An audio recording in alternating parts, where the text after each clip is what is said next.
Are you on track for retirement? How does your situation compare to some standard rules of thumb of how much you need to have saved up by a certain age? I've got that and more coming up.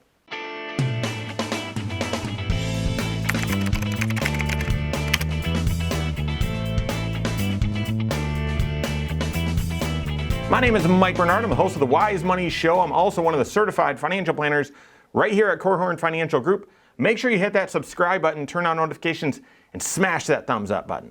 All right, I don't like the financial compare game. I really don't. Comparing your financial situation to someone else's will steal your joy. It will rob your joy. It doesn't matter. You might look the same. They might be your sibling. They might be your neighbor. They might be your coworker. They might whatever. And you might say, well, geez, they're living differently than me. Yes, you cannot begin to understand the differences in their financial life just by appearance alone. Therefore, comparison is extremely dangerous and it will rob your joy. Instead, what I'd rather have you compare your financial life to is compare it to where you were yesterday, as Jordan Peterson says. Or better yet, make sure that you're tracking your net worth and tracking your finances the way your CFP should be doing. That's what we do for our clients.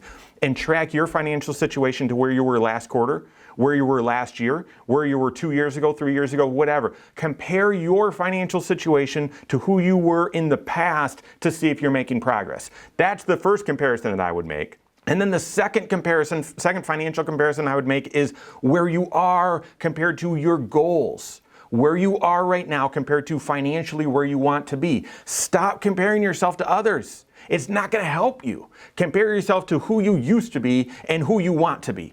That's the financial comparison game. Still, okay, this is clickbait to me though. So still, I can't stop you from at least being curious. Well, where should I be or where am I compared to others? And so check this article out from Investopedia and really this analysis that says, all right, at this age, you should have X times your income set aside for retirement. Take a look at this. It says at age 35, you should have 2 times your annual salary set aside. And if you're married, that'd be 2 times both of your annual salaries set aside for retirement. 3 times by the age of 40, 4 times by 45, 5 times, this one makes sense, 5 times annual salary by the age of 50, 6 times by 55, 7 times by age 60, and at age 65, you should have 8 times your annual salary. So let me say that differently. If you're 65 and you've got good income, say you're making $100,000 a year, we'd all be happy with that, right? This is saying you should have 800 grand saved up and you're all good. Does that feel right to you? Certainly does not to me.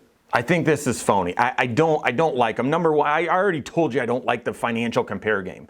Okay, but I think these rules of thumb are phony as well, and let me count the ways, okay? What if you have a really low lifestyle? What if your income is way up here, but you save a lot and you give a lot and really you only spend very little? Yeah, a multiple of your income is pointless. That doesn't make sense. What if you got a pension? Right? A multiple of your income saved up for retirement. You can't see how much is saved there for your pension, okay? What if you own real estate, rental real estate? What if you own a business, right? All of those things influence this number.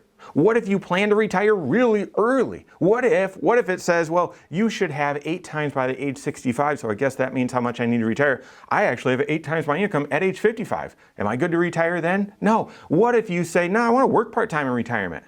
How does that influence these numbers? What if you say, I actually want to retire at age 70? Then what does it mean? Does this mean, based on this logic, at age 70, you need to have even more saved up than what you needed at 65, even though retirement's going to be shorter? This is phony. This is phony. This is no substitute for a financial plan. And one of the biggest financial decisions you're going to make in your life, retirement, you can't rely on these things to say, am I on track or not? The way to know if you are on track for your retirement is to build out that goal, build out that analysis, that retirement plan, and then continue to monitor and track how are you doing? Am I where I was supposed to be, or am I ahead of pace or behind pace? Your CFP can do that for you easily. We love doing that. That's a 5-factor retirement plan. Just talked about that in yesterday's video.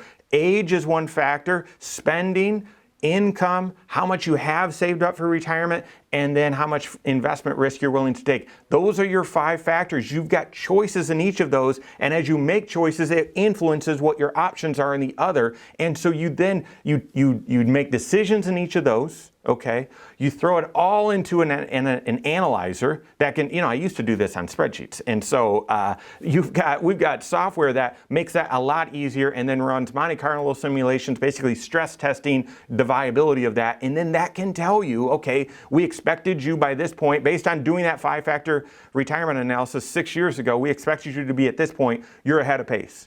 Or you're behind pace, and here's what you need to do to catch up. Doesn't matter about multiple of income. It does not matter. That 5-factor retirement plan will factor in your retirement income, your part-time work, your optimizing Social Security, your rental income. It will capture that pension. It will capture if you want to retire sooner or you want to work longer. It will capture all that. If your spending is really actually a lot lower than your income, or for whatever reason your spending is at or above your income, meaning you're going into debt right now.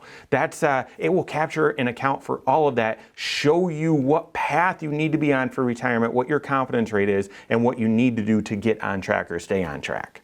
So that's that comparison. Again, do not compare yourself financially to others. It will confuse you and it will rob your joy, okay? Compare yourself financially to who you were yesterday and who you want to be tomorrow. Okay, that's your comparison, and work with your certified financial planner, your financial coach, to help you continue to make progress so that you show up ready for those goals. And when things change, how does this do? How does this multiple of income, how'd that fare in March of 2000 when, a third of people that had jobs lost their jobs?